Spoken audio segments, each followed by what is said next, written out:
what we kind of talked about is we think Cole and Quantrell are gonna face off in game one for the Yankees and Guardians. We assume that Bieber, not Justin, is going to take on Cortez, which that's going to be a great matchup. And then McKenzie, who pitched a phenomenal game last outing, is, I believe, going to take on Severino. Should be Severino. Should be there. So that's three. Obviously, I don't see this being a sweep. So there's going to be more, and then we'll give you some more information on the game 4 and 5 starters as needed if necessary. But this is going to be a good one. I mean, Ramirez is an absolute stud. Couple of cool little facts. He has an OPS of .990 versus the Yankees. He also has a 1.052 OPS in his career against Garrett Cole and a 1.228 OPS against Game 3 starter Severino. He's just a stud. I mean, defensively, offensively, and just good for the game of baseball. And that being said, he can't do it all.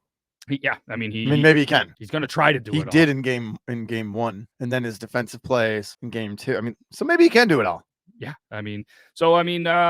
The bullpen, obviously, they went in a 15 inning. Their pitching staff looked absolutely lights out. There wasn't anybody that could do wrong. And I was sitting here watching the game, and I said, this is going to be a walk-off. There was just something when he got in there, and he just swung for a walk-off, and that place went nuts. It was cool to see. I could do without them showing the Guardian Bridge 8,000 times in a game. The Guardians in the second half of the year had the second lowest relief ERA in baseball. And they are just lights out right now. They're tough. So in this matchup, obviously the Yankees, star-studded, huge payroll, a lot of big names. Aaron Judge. Obviously, the key to this is going to be cooling off Aaron Judge, not giving up the long ball, whether it's in New York or Cleveland. I think this goes without saying, but Guardians kind of have to keep the momentum on their side. They're playing really, really well. They got to steal one in New York. Have to. Guardians are 26-6. In their last 32 games, including the playoffs. That's crazy. That is. Their pitching obviously is right there. They're hitting. Tampa didn't roll over. You had a game that was 1-0 after 15 innings. It's crazy. That's ridiculous. Yep. Do you think that plays a little bit of fatigue? And what was it? 2-1 the game before, right? So you have not a lot of runs. Stephen Kwan doesn't have a hit. Now it's only 2 games. I get it. So going into the series, let's start with the always argument. Is it break good for the Yankees that had just gotten hot, or is it bad? Or is playing straight through good for the Indians, or do they need a break? Yeah, I think it's I think anytime in a 162 game season you get a break, I think it's going to help you. I don't think there's as much of a momentum because these guys are still practicing, they're still hitting, they're still running, right? Obviously, versus some different talent, but they're still doing the thing. I don't think it's going to affect them. Okay, and they're playing in New York where they're really, really good this year. Yep, the Guardians in that game struck out 19 times. They struck out the Rays 20 times. Yeah. Can they do that? Can they strike the Yankees out as much? I think they can. Yeah. But the Guardians still have to hit. Where we know the Yankees can put up a bunch of runs real quick, but also can falter. But I'm with you. Indians have to win a game in New York. Otherwise, I think it's just going to be too easy for New York. I could see the Indians battling this out, winning in 6 or 7, or the Yankees taking it in 5. Yeah. You know what I'm saying? Yeah. If the Yankees blow them out in game 1 and then win a close one in 2, it's over. Yeah, very much so. And just the game 1 matchup again, you know what I mean? You got a guy that's 15-5, Garrett Cole 13-8. The Yankees are good. You said it best. I think the Yanks in 5. That's what my gut tells me. That's what I'm gonna go for my prediction. Each of these games are gonna be, right around that 1.5. They're gonna be 1.5 for the run line, and I think they're gonna be closer. I think especially this first one, I really like Guardians plus 1.5 in there. I could see this being a 1-run game in either favor. I really like that. And I'm going to guess the over-under on this is going to be probably right around the 7-run mark for most of the series. Obviously, it's going to fluctuate, but I think, especially game 1, I think they have it around 7. And I'm going to go under, especially based on what the Guardians have done. And in the last 5 games, they put up 2, they put up 2, they put up 5, they put up 3, and then they put up 1. So, you're based on that. And then you have, obviously, the Guardians who put up 1, they put up 2. They did put up 9 against the Royals. They put up 5, and they put up 2. So, I could easily see this being, like a 2-1, 2-3 game. You know what I mean? Mm-hmm. So I really like that. If it's going to be the under 7, I really like under, and especially game 1 and probably game 2 in New York. A little bit cooler weather, I think, is heading that way, at least where we are in New York. Right. So that could play a factor as well. Could definitely play a factor for some of these guys. The days are warmish. The nights are cold and get cold quick. Yep. I like the under on that. Mm-hmm. I would love to see a really good pitching matchup in all 3 games. Big fan of pitching. does Garrett Cole show up? I I'm don't not know. questioning Garrett Cole as like a competitor. We all know he's wicked. Yeah. But he's got a 3.50-ish ERA this year. I mean, it Doesn't depends. go long into games like one would think that he could or used to. Yep. If I'm Cleveland and I can get past Cole and Cortez still in the game, I'm all right facing the Yankee bullpen. I mean, it's not. I mean, they're in the playoffs. They won the East with a ton of. I'm not saying they're bad, but I think Cleveland can, because their bullpen's just as good. Yeah. And Cleveland is a better contact team than the Yankees. That being said, one walk and an upper deck shot by Judge or Rizzo or Donaldson or any of those guys can change a game quick. Big time. Yeah. I just don't know if Cole will show up. Yeah, it'll Not be like the Garrett Cole they think yeah. should show up. I mean, it all depends if he finds himself in a sticky situation. But Ooh, Yankees did nice. post a 5-1 record against Cleveland, outscoring them 38-14 this year. So when did they play? I don't know the dates. I just know 6 games this year. Yankees won 5 of them. That almost makes me want to change it to Yankees in 4, but I already said Yankees in 5. So what are you going with? I'm not going to hold you to the Cleveland in 6. I just think Cleveland's pitching is better. I think it's a 5-game series. Oh, yes, it is. I'm an idiot. They can't win in Cleveland in 5. Cleveland in 5. That's what Cleveland in 5. Yeah, and I mean, we got talking in the office a little bit, being obviously not an AL guy, but you're a Jays fan, and especially being more of an NL guy. There isn't really anybody in the NL that I want to win.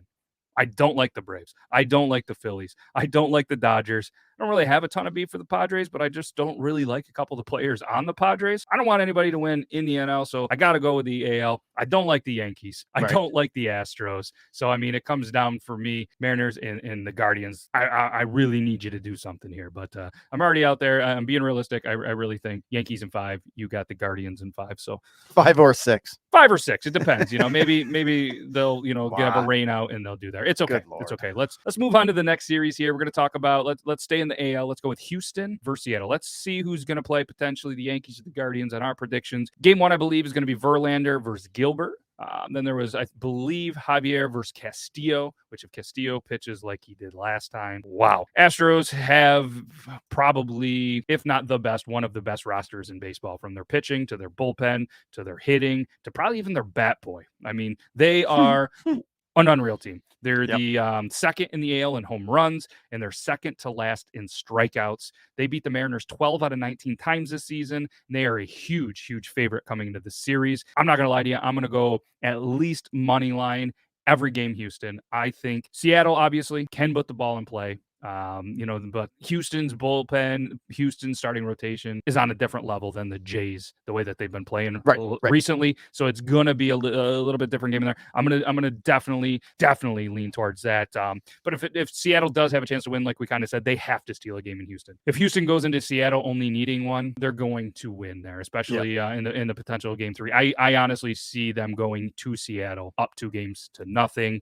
In 10 games at Minute Maid Park this season, the Mariners have had a batting average of .188 and have only scored 26 runs. Yeah. Not very good in Minute Maid Park. They should be drinking a lot more orange juice to get familiar with this place. But I don't think it's going to be a sweep, but I see I'm going to go with the Astros in 4 here. That's where I am. Yeah. Astros in 4. I think Logan Gilbert is really, really good. If you've never watched him throw, he's really good. Yep. Except he's going up against Verlander. Yeah. And if Verlander is 90% what he should be or more, you could even say 80. He's better than Gilbert just because. Yeah. Castillo for the Mariners probably has the best shot at winning a game, and he'll probably be facing Javier. Yeah. And then Robbie Ray versus Valdez, which will be a good matchup. Which would be a good matchup. I mean, then you got strikeouts for strikeouts.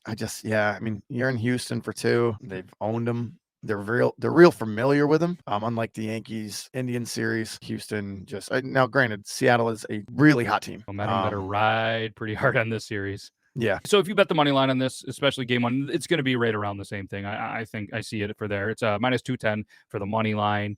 The spread is always going to be minus 1.5. I think the over under for game 1 is going to be 6.5. I see it 6.5, 7 every game. It's going to be right in there. It doesn't matter the pitching matchup. What do you like for this one? Do you like the over? I like the over. Yeah. Although they're both good pitchers, much like the old style. If his team has a 5-run lead, Verlander might give up 2 or 3. Yeah, I see Houston. I see the over. Yeah, I see Houston in that 4 to 5 range, easy, especially in game 1. I could see them that kind of living there most of the time. I see Seattle putting up, like you said, 2-3 runs. I really do like the over in that one as well. I don't really like the run line, the 1.5. You just don't know in playoff baseball, I think. Yeah, that's tough. I mean, my gut's always going to say if it's going to be a fairly close series, a fairly close game, always go with that 1.5. But when you're facing Houston in Houston, the 1.5 is not a guarantee, especially with the Dogs. So I'm gonna leave that one in there. But I do really like the over in a couple of these series for sure. But yeah, Houston in 4 is our pick. Next one we're going to talk about is Phillies in the Braves. Two teams I really just don't like. Game 1, Suarez, a guy that Logan didn't really know much about until I just don't know enough about him. And versus Max Fried. Embarrassed. Dude's a stud. And then you got Wheeler versus Wright, Nola versus Morton, I think is the roughly what they're going to do for 3. It'd be interesting to see what they do with the mustache in Atlanta. Got that oblique injury going on. Be interesting to see what they do, even if they throw him in for a couple innings. Braves, defending champ, and they're ready to continue to defend their championship. It's kind of been a week, though, that they've had to play a competitive game. Braves are 11-8 versus the Phillies this season, and they split 48 games over the last 3 seasons. On paper, Braves are better. They should win. They should take advantage of the shorter series, but you don't play the game on paper. You play the game in baseball. And again, the Braves, hot team, but honestly, I don't think anybody wants to play the Phillies right now either. And at the end of the day, you could look and be like, oh, the Braves won 101. Phillies only won 87. But guess what? Phillies have won 2 games in the playoffs, and the Braves have won 0. So, right. I mean, there's that. It's a whole new season. It doesn't matter what was there. The money line, at least in the opener, it's going to be right around that 190 to 200 for the Braves. They're going to be the heavy favorite in this as well. I honestly see it 7.5 is going to be the over-under for this one as well. What's it going to take for Phillies to beat the Braves? Especially Kyle Schwarber has to carry the team. Schwarber or Harper have to carry the team. Most of the I think the easier pick to pick which one of those guys would do it would be Schwarber, because he's capable of just going off and winning series by himself. Hoskins, Realmuto. I mean, the Phillies have the players. They have for the last couple of years, and they get Schwarber. They should have been more consistent than they were this year. I mean, they finished strong, 87-75. Make their way into the playoffs, beat a Cardinals team that, like we said last week, was beatable mainly because of pitching. And then Philly made the Cardinals look not very good because the pitchers just dominated them. They did too. And so Philly pitches like that, they got a chance. However, the Braves, they have the pitching, but man, they have the hitting. They have so many players that could just hit, steal, play defense, hit the ball out of the ballpark, and change a close game real quick. Hey, you might see 2 real good pitchers duels in this series, but I think the Braves just end up winning in 4. Yeah, I think 4 too. I mean, like you said, the Phillies, they have the pieces. They have a huge payroll, $242 million they have in their 2022, and they've deemed themselves, and some of the sports writers have also said that the Phillies are trying to build like the vintage Yankee teams, where they spend the money, they bring in the veterans, and then they try to build some pieces through there, and they've spent a lot of money. I mean, they have at least 5 or 6 people that their AAV is over $20 million. So they got some names, they got some money wrapped up into there, and they're built to win championships. And we'll have to see if they can get by a Braves team and potentially, whoever we pick for the next series between the Dodgers and the Padres. Then I'm going to tell you right now, whoever wins that next series should be a little afraid, because the Phillies, they're peaking at the right time. And so good teams do, especially, it doesn't seem so long ago when they got rid of their coach and everybody was like, oh, they're going to be nobody without that. And then they got hot. So big props to, the new coaching staff and the management that knew that they had to make the right change, because, well, look where they are. Rob Thompson signed today to a 2-year contract. Braves just signed Spencer Strider for 6 years, $75 million. Yeah. So some things are happening for both teams. Some excitement for both teams. I just think the Braves are just too well-rounded. I do. And there's a lot more contact on the Braves in the Braves order than the Phillies. Yep. All right. I agree with you, which is weird that we've agreed back to back. Braves in 4. So as we have right now, just for a quick little recap, we have Houston taking on potentially the Yankees. I got the Yankees, Houston. He's got Guardians, Houston. And then we're going to have the Braves taking on either the Padres or the Dodgers.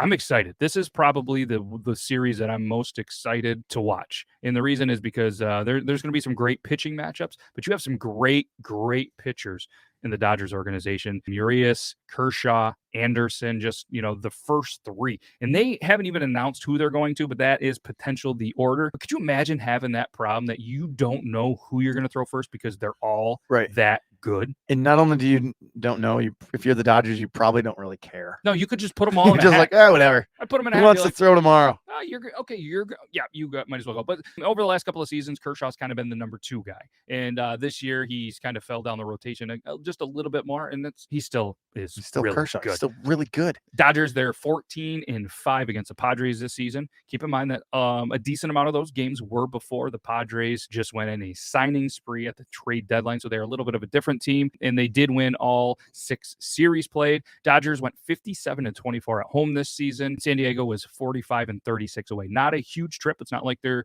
going West Coast to East Coast on this one. Both of these teams have produced pretty streaky results in the total betting when they met this season, but the total did not kind of top 7 while the under paid out in their final 3 meetings, which snapped a 7-1-1 run for the over in that. So a lot of under towards the end of the season on this. And again, this is going to be right around, just like everyone, it's going to be right around 7. I don't know. On paper, a lot of people are thinking, well, it's going to go back to that 8 or 9 game streak where there was over on the runs. I really like the under on this. I think there are going to be a couple of low scoring games to start the season, especially with the front end of the Dodgers rotations. I could see a couple of long balls, but here's one stat that I did really well with is Josh Bell had a hit in every series against the Mets with him being on the Padres. Really? And he continued in the last series to have hits.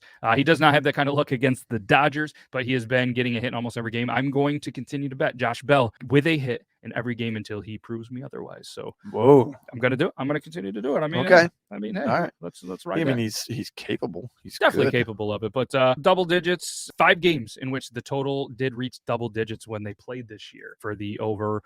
Padres have been fantastic. They are 15-2 in their last 17 games with a scheduled off day. For me, reading that stat in game 1, just to mix things up a little bit, because they're 15-2 after a scheduled rest day. That's a scheduled rest day. I'm going to go with the Padres money line for plus 200. That's a good little payday right there if it hits. Is it gonna? Probably not.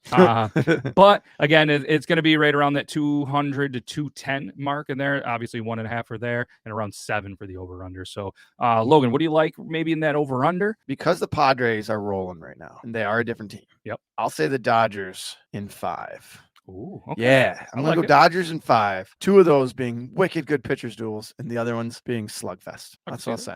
Okay. I think the Padres have nothing to lose. One would think that they have a ton to lose because they haven't been there. They won a playoff series in 2020, but other than that, like they really haven't done much since like 2006 or 8 or whatever. Yep. So you're facing the Dodgers. The Dodgers have done the World Series thing 10 straight years with winning the division. If you're the Padres, you're like, screw the Dodgers. Let's go out. Let's be aggressive. You're going to see a lot of swing and misses. The Dodgers, they're going to make the Dodgers pitchers look really good, but I think the Padres, they might run into a few, and they'll actually make the Dodgers work for the win. Yeah. I don't think it's going to be easy. Yeah, I don't not think not like playing the Padres has been for the last couple of years. I think Padres give them a run, but the Dodgers prevail. And I'm going to say the Dodgers prevail because of the heroics of Tony Gonsolin. Ooh, I like that. He hasn't thrown much, just came back. Gonsolin comes in at some point, I don't know, throws like a 3-inning relief appearance in game 5 or something like that. And Justin Turner hits a 2-run double to come back from 1 and they win it or something. I just hope they don't try to pull this whole let's throw Kershaw in relief whole stuff again. Right. Like, gone are the days that you can even try that, right? We're over that. I think we're all in agreement there. But either way, you have a $262 million payroll, and the Dodgers taking on a 214 estimated. I think I just did quick math. 214 million payroll with the Padres. A lot of money in the series, a lot of talent. I think it's going to come down to which Padres starters show up. I mean, if you have a good Musgrove that shows up, Snell to his potential, and you know what I mean, Clevenger and all of them that can pitch the way that they can, you're going to have a very good series. But I had a lot of those guys on my fantasy team this year. They were up and down. They were all over the place. And it was frustrating from a fantasy standpoint, but now is the time where you can't have these up and down appearances. And I know pretty much they're going to go with a Darvish, Snell, Musgrove, 3-person rotation. They're just going to kind of crush through that. And I don't know. And the Dodgers, you know what? I'm going to go Dodgers in 4. I'm going to go with Dodgers in 4. Darvish is interesting. because he's been really, really good. Yep. But can he continue in the playoffs? Yeah, and honestly, I mean, overall, he probably statistically maybe a top 10 pitcher by statistics this season. But in the last 14 days, he's barely a top 100 pitcher. He hasn't had his best stuff in the last couple of weeks, where Musgrove, top 20 pitcher for sure. He's been really good, and so Blake Snell. And Yu Darvish, the number 1 in this rotation, has been pitching probably like a 4 that they don't have. So, yeah, I'm going to go Dodgers 4. Does Josh Hader give up a walk-off at some point during this series? Man, that'd be a good walk-off or a game winner? That'd be a good prop bet. I'm going to say no. Okay. But if it was betting, they probably would do like plus 1,000 on that, and I would throw like $5 on that and just hope that it hits. That's a good one. So if any the books are listening, throw that one in there, and myself and Logan, we're going to throw some money on it. That's all the time we pretty much have for today. But you got our predictions.